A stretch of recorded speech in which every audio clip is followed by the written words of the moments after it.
আমার নাম নিমা। বিয়ের ১ সপ্তাহ পরে আমাকে সোফায় শুইয়ে দিয়ে বর ও শাশুড়ি আমার গলা টিপে মেরে ফেলার চেষ্টা করেছিল।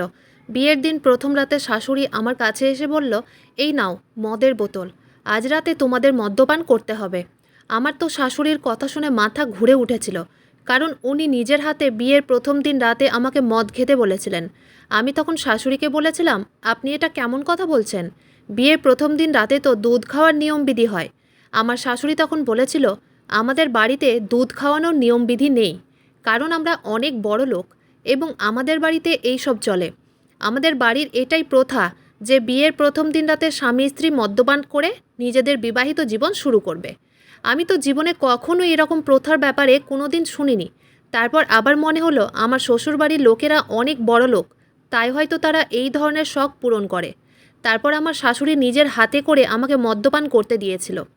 যদিও বা আমি অনেক বাধা দিয়েছিলাম এবং বলেছিলাম, মা, আমি এই সব জিনিস কোনোদিন খাইনি, কিন্তু শাশুড়ি আমার মাথায় হাত বুলিয়ে ওই মদের গ্লাসটা আমার ঠোঁটের কাছে ঠেকিয়ে দিয়ে বলল, একটু একটু করে খাও, দেখো সব কিছু ঠিক হয়ে যাবে। কিন্তু একটুখানি মুখে নিতেই আমার ভেতরটা খারাপ করতে শুরু করেছিল। জানি না এটা কী ধরনের তাদের বাড়ির নিয়মবিধি ছিল।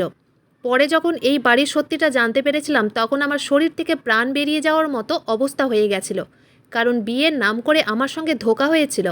আমার সঙ্গে শাশুড়ি ও বর গাদ্দারি করেছিল।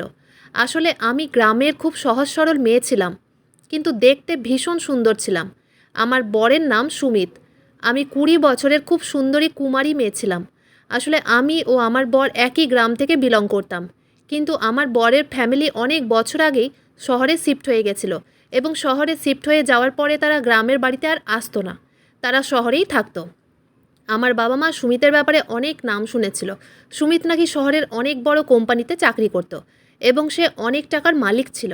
আমার বাবা ভেবেছিল সুমিতের সঙ্গে আমার বিয়ে দিলে আমি রাজরানীর মতো থাকব। তাই আমার বাবা এটা না ভেবেই সুমিতের সঙ্গে আমার বিয়ে দিয়েছিল। যে সুমিতের প্রথমে একবার কিন্তু বিয়ে হয়েছিল। আমি কুমারী মেয়ে ছিলাম, কিন্তু সুমিতের প্রথমে একবার বিয়ে হয়ে গেছিল, তাই আমার বিয়ে একটা বউ ছাড়া ছেলের সঙ্গেই হতে চলেছিল। আসলে সুমিতের প্রথমে একবার বিয়ে হয়েছিল। সুমিতের ফ্যামিলি যখন দিল্লিতে শিফট হয়ে গেছিল, তখন সুমিতের প্রথম বিয়ে দিল্লির একটা মেয়ের সঙ্গেই হয়েছিল। সুমিতের প্রথম স্ত্রীও নাকি ভীষণ সুন্দরী ছিল দেখতে। আমার যখন বিয়ের ব্যাপারে কথা উঠেছিল, তখন সুমিতের মা আমার বাবাকে সুমিত ও আমার বিয়ের ব্যাপারে কথা বলেছিল। আমার বাবা তো টাকা পয়সা দেখে আমার বিয়ে সুমিতের সঙ্গে দিতে রাজি হয়ে গেছিল। আসলে আমার বাবা ভেবেছিল সুমিতের মতো ছেলের সঙ্গে বিয়ে দিলে আমি অনেক টাকায় খেলবো, কিন্তু সবসময় টাকা পয়সা দেখে একটা মেয়ের বিয়ে দেওয়া উচিত নয়। আমার বাবা তো এটা ভেবে খুব খুশি ছিল যে সুমিত আমাকে পছন্দ করেছে, কিন্তু আমার মায়ের ইচ্ছে ছিল না যে আমি বিয়ে হয়ে দিল্লি চলে যাব। কিন্তু আমার বাবা মাকে বুঝিয়েছিল যে এত বড় ফ্যামিলি থেকে আমার বিয়ে সম্বন্ধ এসেছে এবং তারা তো বাইরের নয়, তারা এই গ্রামের বাসিন্দা ছিল, তাই তাদের উপরে চোখ বন্ধ করে বিশ্বাস করা যাবে। এটা ভেবে আমার বাবা খুব তাড়াতাড়ি সুমিতের সঙ্গে আমার বিয়ে দিয়ে দিয়েছিল এবং তারা শুধুমাত্র আমার সৌন্দর্য দেখেই আমাকে পছন্দ করেছিল, কারণ আমার বাবার তো বিয়েতে খরচ করার মতো সামর্থ্য হচ্ছিল না। বিয়ের আগে সুমিতের মা ও সুমিত বলেছিল তার প্রথম স্ত্রী নাকি একটা ছেলের সঙ্গে পালিয়ে গেছে। এই ভয়ে সুমিত এবার গ্রামের মেয়েকে বিয়ে করবে এবং তারা আমাকে পছন্দ করেছিল। আমরা তো গরিব ছিলাম, তারপরেও সুমিত ও তার মা আমাকে পছন্দ করেছিল এবং বিয়ের সমস্ত খরচ সুমিত ও তার মা করেছিল। সুমিতের বাবা তো অনেক আগেই মারা গেছিল। দিল্লির বাড়িতে সুমিত তার মায়ের সঙ্গেই থাকতো। সুমিতের আর কোনো ভাই বোন ছিল না, সে তার বাবা মায়ের একমাত্র সন্তান। বিয়ের পরের দিনই আমরা দিল্লিতে চলে এসেছিলাম। বিয়ের পরে যখন আমরা দিল্লির জন্য রওনা দিয়েছিলাম, তখন আমার ভীষণ মন খারাপ ছিল, কারণ আমি জীবনে কোনো দিন বাবা মাকে ছেড়ে কোথাও যাইনি এবং দিল্লি যাওয়া তো অনেক দূরের কথা। জীবনে প্রথমবার আমি বাবা মাকে ছেড়ে বরের সঙ্গে দিল্লির জন্য রওনা দিয়েছিলাম। মনের মধ্যে একটা ভয়ও ছিল, কিন্তু এটা ভেবে খুব খুশি ছিলাম যে বর আমাকে খুব ভালোবাসে, কারণ সে যখন আমাকে প্রথম দিন দেখেছিল, সেদিনের পর থেকে সুমিত প্রত্যেক দিন ফোন করে আমার খোঁজ খবর নিত। এমনকি আমার বর প্রথম দিন দেখতে এসে আমাকে একটা দামি মোবাইল এবং ডায়মন্ডের রিং গিফট করেছিল। জীবনে প্রথমবার ফ্লাইটে চেপে দিল্লি এসেছিলাম। দিল্লি আসার পরে একটা অনেক বড় গাড়িতে চেপে খুব তাড়াতাড়ি শ্বশুরবাড়ি এসে পৌঁছে গেছিলাম এবং আমার শ্বশুরবাড়ি এতটাই বড় ছিল যে আমি তো বাড়ি দেখে ভীষণ খুশি হয়ে গেছিলাম। শ্বশুরবাড়ি এসে খুশিতে তখন আমার মনের সব চিন্তাধারা ও কষ্ট মিটে গেছিল। সেদিন সন্ধ্যাবেলায় আমাকে দেখার জন্য বরের অফিস থেকে তার বস ও ম্যানেজার এসেছিল এবং তার সঙ্গে আরও দু একজন লোক ছিল। আমার বরের অফিসের কলিগরা আমাকে দেখার পরে অনেক দামি দামি উপহার দিয়েছিল এবং তারা আমার সৌন্দর্যের অনেক তারিফ করেছিল। এমনকি প্রথম দিন থেকেই আমার শাশুড়ি ও বরের আমার প্রতি এত ভালো ব্যবহার ছিল যে আমি স্বপ্নেও ভাবতে পারিনি আমার এত ভালো শ্বশুরবাড়ি হবে। বাড়ি থেকে লোকজন চলে যাওয়ার পরে আমার শাশুড়ি বলল, বৌমা তুমি নিজের ঘরে যাও, আজ তোমার ফুলশয্যার রাত তো। তারপর রুমে এসে বিছানায় নিজের মুখে ঘোমটা দিয়ে বরের জন্য অপেক্ষা করছিলাম এবং মনে মনে খুব খুশি ছিলাম। তার কিছুক্ষণ পরেই বর রুমে এসে আমার পাশে বসে খুব সুন্দর একটা উপহার দিয়েছিল এবং আমার সঙ্গে খুব গল্প করেছিল। তারপর সে আমাকে বলল, আমাদের নতুন বিবাহিত জীবন শুরু করার আগে তোমার জন্য একটা দারুণ সারপ্রাইজ আছে এবং এটা হচ্ছে আমাদের বাড়ির একটা বিশেষ প্রথা। তখন বর নিজের আলমারি থেকে একটা মদের বোতল ও গ্লাস নিয়ে এসে বলল, আজ আমরা দুজনেই মদ্যপান করব এবং এটাই হচ্ছে আমাদের বাড়ির বিশেষ নিয়ম। আমি তখন বরকে বললাম, ছি, এটা আপনি কী ধরনের কথা বলছেন? আমি গ্রামের সহজ সরল মেয়ে, আমি এইসব জিনিস খেতে পারি না এবং আপনার মা যখন জানতে পারবে তখন আমাদের কত খারাপ ভাববে। বর তখন বলেছিল, আমার মা এই ব্যাপারে সব কিছু জানে এবং আমার মা এটা করতে বলেছে। বরের কথা শুনে তো আমি অনেক বেশি আশ্চর্য হয়েছিলাম, কারণ এটা কী ধরনের নিয়ম ছিল? আমি তো আজ পর্যন্ত কখনো এই রকম নিয়মের কথা শুনিনি। তারপর আমার বর বলল, এটা তোমার গ্রাম নয়, এটা দিল্লি শহর এবং এখানে প্রত্যেকটা কাপল এইভাবেই নিজেদের বিবাহিত জীবন শুরু করে। তারপর আমার বর অনেক ভালোবেসে মাথায় হাত বুলিয়ে নিজের হাতে করে আমাকে মদ্যপান করিয়েছিল। প্রথমে একটা চুমুক নেওয়ার পরে আমার শরীর খারাপ করতে লেগেছিল এবং বিশ্রী স্বাদের জন্য আমি যখন খেতে পারছিলাম না তখন আমার বর ওই মদের মধ্যে অর্ধেক জল মিশিয়ে আমাকে খাইয়েছিল। মদ্যপান করার পরে না আমি শুয়েছিলাম না জেগেছিলাম, আমি তো সম্পূর্ণভাবে নেশাগ্রস্ত হয়ে বিছানাতেই পড়েছিলাম। আমি তো পুরোপুরি চোখ খুলতে পারছিলাম না, কিন্তু একটা আলাদা রকম অনুভূতি ছিল আমার মনের মধ্যে। তখন মনে হলো বর আমার শরীরের জামা কাপড় খুলে আমার পুরো শরীরে হাত বোলাতে শুরু করেছিল। তারপর বুঝতে পারলাম বর আমাকে নিজের ইচ্ছে মতো করে ভোগ করেছিল এবং আমার তখন ভীষণ ভালো লাগছিল। কিন্তু আমি এত বেশি নেশাগ্রস্ত ছিলাম যে নিজের চোখ দুটো খুলতেই পারিনি, কিন্তু সব কিছু অনুভব করতে পারছিলাম। তারপর জানি না কখন আমার ঘুম চলে এসেছিল। চোখ খোলার পরে মনে হলো আমার মাথা যেন যন্ত্রণায় ফেটে যাচ্ছে। আমি যখন বিছানায় উঠে বসলাম তখন মাথা নিয়ে থাকতে পারছিলাম না। পাশে দেখলাম বর ছিল না। আমি যখন তাড়াতাড়ি উঠে নিচে গেলাম রান্নাঘরে চা করার জন্য, তখন আমার শাশুড়ি আমাকে দেখতে পেয়ে বলল, বৌমা তুমি রান্নাঘরের দিকে কোথায় যাচ্ছ? আমি তখন শাশুড়িকে বললাম, মা আমার অনেক মাথা যন্ত্রণা করছে, তাই ভাবলাম একটু চা করে খাই। আমার শাশুড়ি মা তখন বললেন, তোমাকে কিচ্ছু করতে হবে না, তুমি নিজের ঘরেই বসে থাকো, তোমার যা প্রয়োজন হবে তোমাকে ঘরের মধ্যেই দিয়ে আসা হবে, তোমাকে বাড়ির কোনো কাজকর্ম করতে হবে না। শাশুড়ির আমার প্রতি এত যত্ন ও ভালোবাসা দেখে আমি নিজেকে খুবই ভাগ্যবতী মনে করেছিলাম। ঠিক ওই সময় একটা মহিলা আমাদের বাড়িতে প্রবেশ করেছিল এবং তাকে দেখে আমি মোটামুটি আন্দাজ করতে পেরেছিলাম যে সে হয়তো এই বাড়ির কাজের মাসি। তার বয়স মোটামুটি 24 থেকে 25 বছরের কাছাকাছি ছিল। তারপর আমার শাশুড়ি ওই মহিলাটির নাম ধরে বলল, রুম্পা তুই আজকের দিনেও এত কেন দেরি করলি বাড়ি আসতে? তোকে বারবার বলেছিলাম না আজকে থেকে একটু তাড়াতাড়ি সকালে আসবি? রুম্পা তখন আমার শাশুড়িকে বলল, মালকিন আমার বাড়িতে একটু কাজ ছিল বলেই আজ একটু দেরি হয়েছে আপনার বাড়ি আসতে, মালকিন আমাকে ক্ষমা করে দিন, কাল থেকে আর দেরি হবে না। তারপর আমার শাশুড়ি বলল, ঠিক আছে, তোকে আর বাহানা করতে হবে না, এবার তাড়াতাড়ি রান্নাঘরে গিয়ে তোর ছোট মালকিনের জন্য চা করে নিয়ে আয়। এইদিকে আমি শাশুড়ির কথা মতো নিজের ঘরেই চলে গেছিলাম। কিছুক্ষণ পরে রুম্পা আমার জন্য চা নিয়ে এসেছিল। যদিও বা সে বয়সে আমার থেকে বড় ছিল, তাই আমি তার সঙ্গে তুমি করেই কথা বলতাম। রুমে এসে রুম্পা আমাকে খুব যত্ন সহকারে চা দিল এবং আমার রুমটাকে খুব সুন্দর করে পরিষ্কার করে দিল। সেদিন প্রথম রুম্পার সঙ্গে দু একটা কথা হয়েছিল। আমি তাকে তার পরিবারের ব্যাপারে জিজ্ঞেস করেছিলাম। ঠিক ওই সময় আমার শাশুড়ি নিচে থেকে চিৎকার করে বলল, রুম্পা তুই কি আজকে উপরেই থাকবি? নিচের রান্নাবান্না কখন করবি? তাড়াতাড়ি নিচে নেমে আয়। সেদিন রুম্পার সঙ্গে আমার আর বেশি কথা হয়নি, সে তাড়াতাড়ি নিচে চলে গেছিল। এদিকে সন্ধ্যাবেলায় বর বাড়ি এসে শাশুড়িকে বলল, মা সঞ্জয় স্যার কালকে আমাদের বাড়ি আসবেন, বিয়ের দিন উনি আমাদের সঙ্গে ঠিকঠাকভাবে সময় কাটাতে পারেননি, তাই উনি আগামীকাল আসবেন। তখন রুম্পা আমাদের বাড়িতেই ছিল। ওই সময় আমার শাশুড়ি রুম্পাকে ডাক দিয়ে বলল, রুম্পা, কালকে সন্ধ্যের খাবারটা তাড়াতাড়ি রান্না করে দিয়ে বাড়ি যাবি, কারণ সন্ধ্যের পরে তোর মালিকের অফিস থেকে লোক আসবে। রুম্পা তখন আমার শাশুড়িকে বলল, মালকিন, আপনি যদি বলেন তাহলে কালকের রাতটা আমি না হয় আপনাদের বাড়িতেই থেকে যাব, কারণ ছোট মালকিন তো এই বাড়িতে নতুন, তাই ছোট মালকিন কি করে সব কিছু সামলাবে।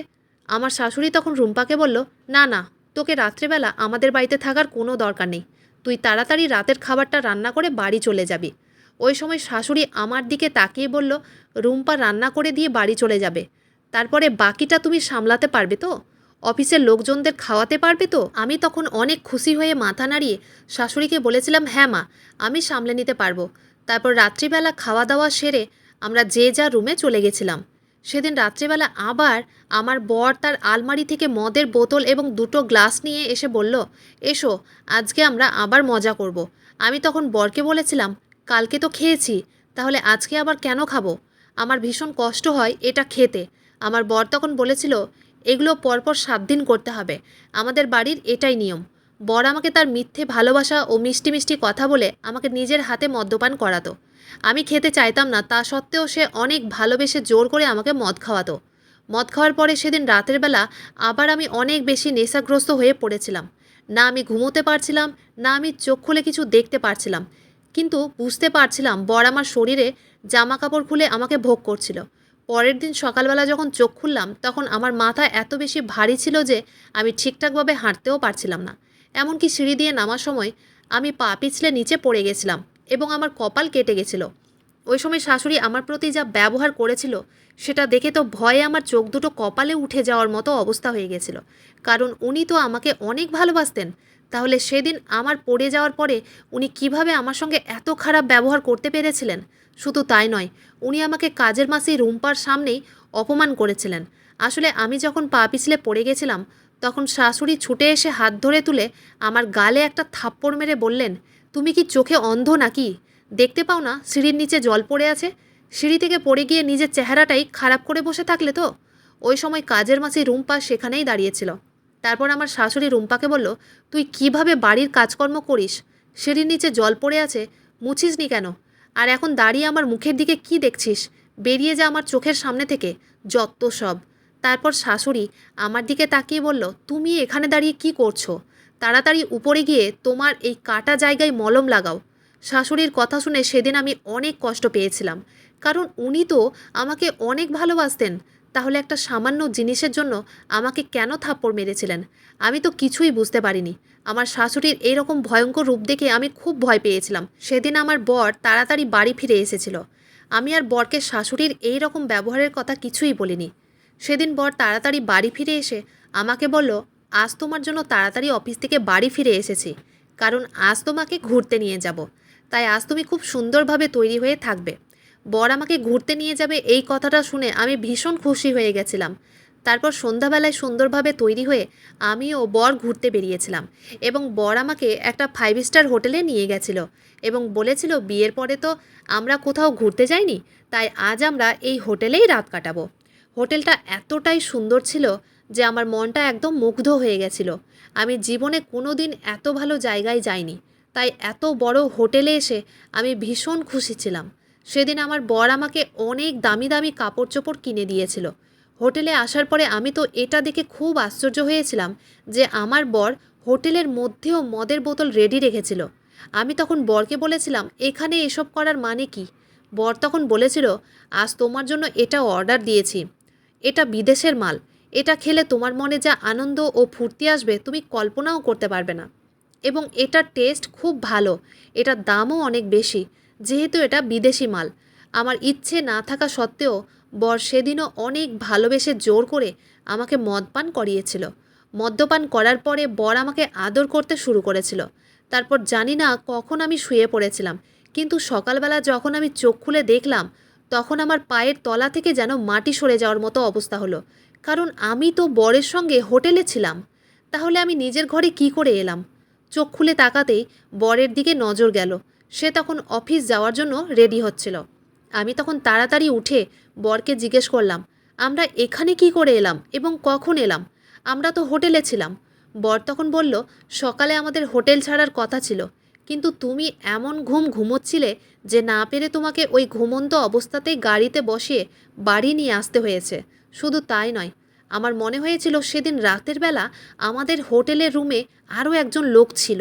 আমি তো ওই সময় এত বেশি নেশাগ্রস্ত হয়েছিলাম যে আমার ঠিকঠাকভাবে কিছু মনে পড়ছিল না। আমি তখন বরকে জিজ্ঞেস করলাম যে আমাদের রুমের মধ্যে আরও একটা লোক ছিল, ওই লোকটা কে? সে আমাদের রুমের মধ্যে কী করছিল? বর তখন অনেক বেশি আশ্চর্য হয়ে আমার দিকে তাকিয়ে বলল, আমাদের রুমে অন্য লোক ছিল? এটা তুমি কী রকম কথা বলছো? আমাদের রুমে তুমি ও আমি ছাড়া আর কেউ ছিল না। এটা তোমার মনের সম্পূর্ণ ভুল ধারণা। এমনকি এর আগেও আমার অনেকবার মনে হয়েছে যে আমার রুমে কোনো আলাদা মানুষ থাকে। সেদিন যখন আমি বরকে বারবার একটাই কথা বলছিলাম যে আমি রুমের মধ্যে একটা আলগা মানুষকে দেখেছি এবং এটা আমার মনের ভুল ধারণা নয়, আমার খুব ভালোভাবেই মনে পড়ছে, বর তখন রেগে গিয়ে আমার দিকে এগিয়ে এসে চিৎকার করে বলল, তোমাকে বলছি না রুমের মধ্যে কেউ ছিল না, তাও বারবার একটাই কথা কেন বলছো? সেদিন আমি প্রথম বরের এত রাগী চেহারা দেখেছিলাম। আমি তো ভাবতেই পারিনি তার সুন্দর চেহারার পিছনে এরকম একটা ভয়ঙ্কর চেহারাও লুকিয়ে আছে। কারণ আমি তো ভাবতাম আমার বর ভীষণ দয়ালু এবং দায়িত্বশীল একজন পুরুষ মানুষ। আমার বর তো অফিসের জন্য বেরিয়ে পড়ল। বরের চলে যাওয়ার পরে আমাদের বাড়ির কাজের মাসি রুম্পা যখন আমার ঘরে এসেছিল, তখন তাকে আমাদের বাড়ির লোকজনদের ব্যাপারে কিছু কথা জিজ্ঞেস করেছিলাম। আসলে রুম্পা আমার বিয়ের 3 মাস আগেই এই বাড়িতে কাজ করা শুরু করেছিল। আমি রুম্পাকে জিজ্ঞেস করেছিলাম আমার বরের আগের বউ কেমন ছিল। রুম্পা তখন আমাকে একটাই কথা বলেছিল, ওই বউটার নাকি চরিত্র খারাপ ছিল এবং সে তার প্রেমিকের সঙ্গে পালিয়ে গেছিল এবং রুম্পা ওই বউটাকে কোনোদিন দেখেনি, কারণ ওই বউটার পালিয়ে যাওয়ার পরে রুম্পা এই বাড়িতে কাজে লেগেছিল। আমি রুম্পাকে এটাও জিজ্ঞেস করেছিলাম যে আমার বরের ব্যবহারটা কেমন। সে বলেছিল মালিক ভীষণ ভালো মনের মানুষ, ওনার মতো সহজ সরল মানুষ পাওয়া খুবই মুশকিল। তার কিছুক্ষণ পরে বর আমাকে অফিস থেকে ফোন করে বলেছিল তার অফিসের বস নাকি আজ আবার আমাদের বাড়িতে খাওয়া দাওয়া করতে আসবে। এই কথাটা আমি শাশুড়িকে বলেছিলাম। তারপর আমার শাশুড়ি রুম্পাকে দিয়ে রাতের সমস্ত আয়োজন করেছিল এবং রুম্পা রান্নাবান্না ও সমস্ত কিছু রেডি করার পরে সন্ধেবেলায় বাড়ি চলে গেছিল। সেদিন রাতের বেলা আমার বরের অফিসের বস আমাদের বাড়িতে খাওয়া দাওয়া করেছিল এবং রান্নাবান্নার ভীষণ তারিফ করেছিল। রাতের খাওয়া দাওয়ার পরে আমার বর তার বসের সঙ্গে নিচে বসে গল্প করছিল। আমি ওই সময় নিজের ঘরে চলে এসেছিলাম। তার আধা ঘন্টা পরে আমার বর উপরে উঠে এসেছিল। তারপর আমি বরকে জিজ্ঞেস করলাম, তোমার বস বাড়ি চলে গেছে? বর তখন বলল, হ্যাঁ, আমার বস বাড়ি চলে গেছে। প্রত্যেক দিনের মতো সেদিনও আমার বর আমাকে মদ্যপান করিয়েছিল। তারপর আমি নেশাগ্রস্ত হয়ে শুয়ে পড়েছিলাম এবং আমার কিচ্ছু মনে ছিল না। পরের দিন সকালবেলা যখন রুম্পা আমাদের বাড়িতে কাজ করতে এসেছিল, তখন তার সঙ্গে কথায় কথায় জানতে পারলাম যে আমার বরের বস রাতের বেলা নাকি আমাদের বাড়িতেই ছিল। কারণ রুম্পা সকালবেলা আমার বরের বসকে বাড়ি থেকে বেরিয়ে যেতে দেখেছে। তার মানে বর আমাকে মিথ্যে কথা বলেছিল। এবং কেন আমাকে আমার বর এই ব্যাপারে মিথ্যে কথা বলেছিল? সেদিন থেকেই আমার বরের উপরে সন্দেহ হতে শুরু হয়েছিল। তার মানে আমি যেটা ভাবতাম যে রাতের বেলা আমার ঘরের মধ্যে কোনো আলগা মানুষ থাকে, তাহলে সেটা কি সত্যিই ছিল? সেটা কনফার্ম করার জন্য আমি বুঝতে পারছিলাম না এবার আমার কি করা উচিত, কি করলে আমি সত্যিটা জানতে পারবো। কারণ সেদিন হোটেলে আমি নিজের চোখে দেখেছিলাম যে রুমের মধ্যে একটা আলগা মানুষ ছিল এবং এটা খুব ভালোভাবে জানি যে সেদিন আমি অনেক নেশাগ্রস্ত হয়েছিলাম। কিন্তু তা সত্ত্বেও আমার খুব ভালো মনে পড়ে আমি একটা আলগা লোককে দেখেছিলাম। তাহলে আমার বর কেন এই কথাটাকে অস্বীকার করেছিল? সেটার পর্দা ফাঁস করার জন্যই আমি নিজের মনে মনে একটা প্ল্যান করেছিলাম। এদিকে আমার বরের অফিসের বস ও কলিগরা প্রত্যেক দিন আমাদের বাড়িতে এসে খাওয়া দাওয়া করে যেত। তারপর সেদিন রাতের বেলা যখন আমার বরের অফিসের একটা স্যার আমাদের বাড়িতে আসার কথা বলেছিল, সেদিন রাতের বেলা আমার বর ও শাশুড়ির সত্যিটা জানার পরে আমার মাথা পুরো ঘুরে উঠেছিল। কারণ সেদিন যখন আমার বরের অফিসের স্যারের খাওয়া দাওয়ার পরে আমি নিজের রুমে উঠে এসেছিলাম এবং ভেবেছিলাম যে আজ যেমন করেই হোক না কেন আমি মদ্যপান করব না। ঠিক ওই সময় আমার বর যখন রুমের মধ্যে এলো, তখন বর আমাকে দেখে বলল, কী ব্যাপার, তুমি এত কী চিন্তা করছো? আমি তখন বললাম, কিছুই না। তোমার স্যার চলে গেছে? বর তখন বলল, হ্যাঁ, স্যার বাড়ি চলে গেছে। তারপর আমার বর প্রত্যেক দিনের মতোই আবার আলমারি থেকে একটা মদের বোতল বের করে আমার হাতে ধরিয়ে দিয়ে বলল, এটা খেয়ে দেখো, সম্পূর্ণ আলাদা স্বাদ, ভীষণ মজা লাগবে। এই কথাটা বলে সে মদের বোতলটা আমার হাতে ধরিয়ে দিয়ে বাথরুমের ভিতর চলে গেল। ওই সুযোগে আমি তাড়াতাড়ি করে আমার ঘরের ভিতরে যে ইনডোর প্লান্ট ছিল ওই গাছের টবের মধ্যে মদটাকে ঢেলে দিয়েছিলাম এবং অল্পখানিক রেখে সেটার মধ্যে জল মিশিয়ে দিয়েছিলাম। তারপর বর এসে যখন দেখলো আমি বোতলটা খালি করে দিয়েছি তখন সে খুব খুশি হয়েছিল। বর জানতেই পারেনি যে আমি সম্পূর্ণ মদ ওই গাছের টবের মধ্যে ফেলে দিয়েছি। তারপর আমি জেনে বুঝে ইচ্ছে করে বরের সামনে নেশাগ্রস্ত হওয়ার নাটক করে বিছানায় শুয়ে পড়েছিলাম। তারপর বর আমার গায়ে হাত দিয়ে চেক করলো যে আমি সত্যি শুয়ে পড়েছি না জেগে আছি। যখন আমি শুয়ে থাকার নাটক করেছিলাম তখন বর ভেবেছিল আমি হয়তো সত্যিই শুয়ে পড়েছি। তারপর আমার সঙ্গে যা হয়েছিল সেটা শুনে আপনাদের পুরো শরীর কেঁপে উঠবে। আমার বর তখন দরজা খুলে একজনকে আমাদের ঘরের ভিতরে ঢুকতে বলল। তারপর বর ওই লোকটাকে বলল, আমার বউ শুয়ে পড়েছে, এবার তুমি তার সঙ্গে নিজের ইচ্ছে মতো মজা করো। আমি এখন ঘরের বাইরে যাচ্ছি। জানি না আমার রুমের মধ্যে কে এসেছিল। আমি তো ওই সময় চোখ বন্ধও করেছিলাম এবং ভয়ে আমার পুরো শরীর কাঁপছিল। তারপর কিছুক্ষণ পরে মনে হলো কেউ একজন আমার কাছে আসছে। তারপর আমার শাড়ির আঁচলটা সরিয়ে আমার বুকে হাত দিতে আমার পুরো শরীর কেঁপে উঠল। তখন আমি আর সহ্য করতে না পেরে চোখটা খুলে দেখতে আমার পায়ের তলা থেকে যেন মাটি সরে যাওয়ার মতো অবস্থা হয়েছিল। কারণ ওই লোকটা আর কেউ নয়, আমার বরের অফিসে স্যার ছিলেন। আমি তখন তাড়াতাড়ি উঠে স্যারকে একটা ধাক্কা মেরে নিচে ফেলে দিয়ে তার গালে একটা থাপ্পড় মেরে বললাম, আপনার লজ্জা করে না অন্যের বউয়ের শরীর নিয়ে খেলা করতে? সে তখন রেগে আমার বরকে ডাকতে শুরু করলো। বর যখন ঘরের মধ্যে এলো তখন আমার শাশুড়িও বরের সঙ্গে ঘরে এসেছিল এবং তারা দুইজন আমাকে জেগে থাকতে দেখে অনেক বেশি ঘাবড়ে গিয়েছিল। আমি তখন বরকে আঙুল দেখিয়ে বললাম, আমি তোমার সব চালাকি ও নোংরামি বুঝে গেছি। ঠিক ওই সময় বরের অফিসের স্যার বললেন, তোমার বউ কি করে উঠে গেল? তোমার বউকে তুমি আজকে মদ খাওয়াওনি? আজ রাতের জন্য আমি তোমাকে 2 লক্ষ টাকা দিয়েছিলাম, আর তোমার বউ তো আমার পুরো রাতটাই খারাপ করে দিল। আমার 2 লক্ষ টাকা ফেরত দিবে, আমি তোমাদের পরে দেখে নিব।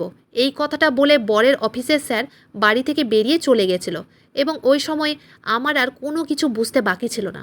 আমি তখন বরের গালে একটা থাপ্পড় মেরে বলেছিলাম, তোমার লজ্জা করে না নিজের বউকে দিয়ে দেহ ব্যবসা করাতে? তুমি আমাকে দিয়ে দেহ ব্যবসা করানোর জন্য বিয়ে করেছিলে? এমনকি আমার শাশুড়ি মাও সেখানে দাঁড়িয়েছিলেন এবং এইসব নোংরা কাজে উনিও জড়িত ছিলেন।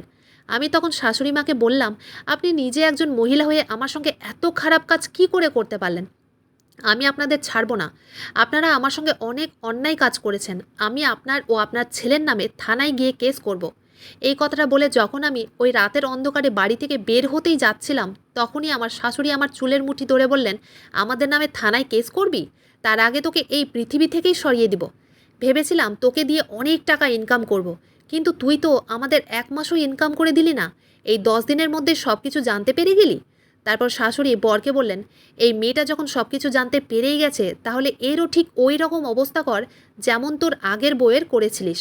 ওই সময় বর ও শাশুড়ি তাদের দুইজনকে দেখে ভয়ে আমার প্রাণ বেরিয়ে যাওয়ার মতো অবস্থা হয়েছিল, কারণ তাদের আসল চেহারা আমার সামনে প্রকাশ পেয়েছিল এবং আমি বুঝতে পারছিলাম না যে নিজেকে ওই শয়তানদের হাত থেকে কিভাবে বাঁচাবো। তারপর বর জোর জবরদস্তি আমার হাত ধরে সোফার মধ্যে শুইয়ে দিয়ে আমার গলাটাকে চেপে ধরেছিল এবং শাশুড়ি আমার পা দুটোকে চেপে ধরেছিল। তারপর নিজের ছেলেকে বলল, এর গলাটা ভালো করে চেপে একে মেরে ফেলে দে। যখন বর আমার গলাটাকে চেপে ধরেছিল ওই সময় আমার চোখ দিয়ে জল গড়িয়ে পড়ছিল এবং আমি নিজেকে বাঁচানোর অনেক চেষ্টা করছিলাম। তারপর শাশুড়ি বলল, এর মৃত দেহটাকে ওই বাগানের মধ্যেই পুঁতে দিব।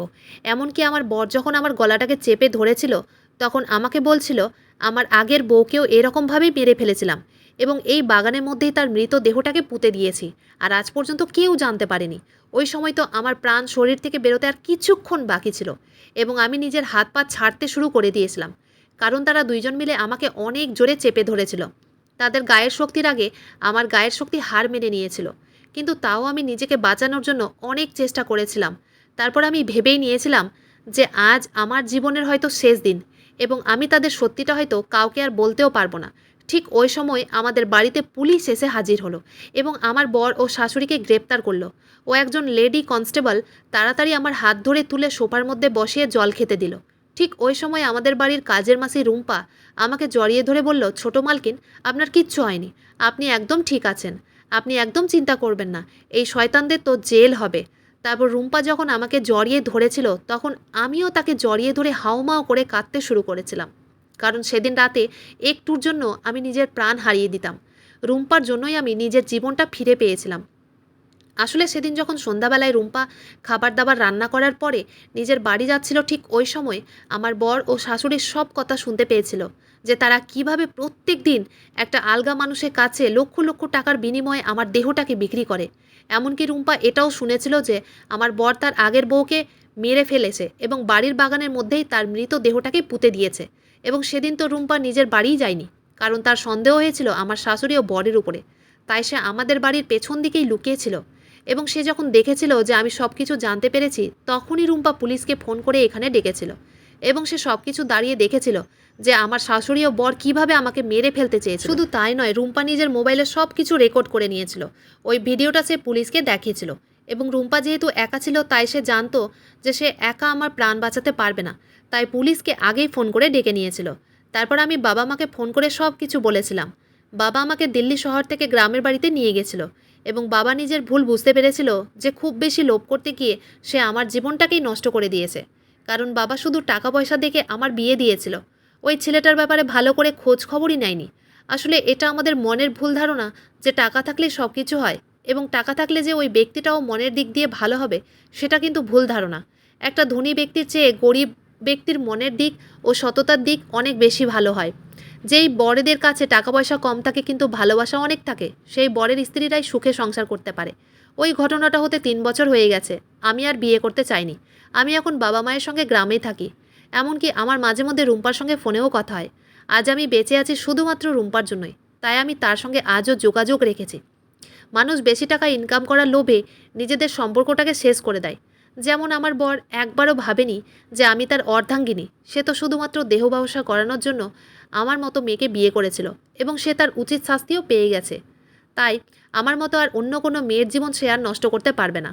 বন্ধুরা, আজকের গল্পটি এখানেই শেষ করছি। গল্পতে কোনো ভুল ত্রুটি থাকলে ক্ষমা করে দিবেন। গল্পটি ভালো লাগলে অবশ্যই লাইক, শেয়ার, সাবস্ক্রাইব করতে ভুলবেন না।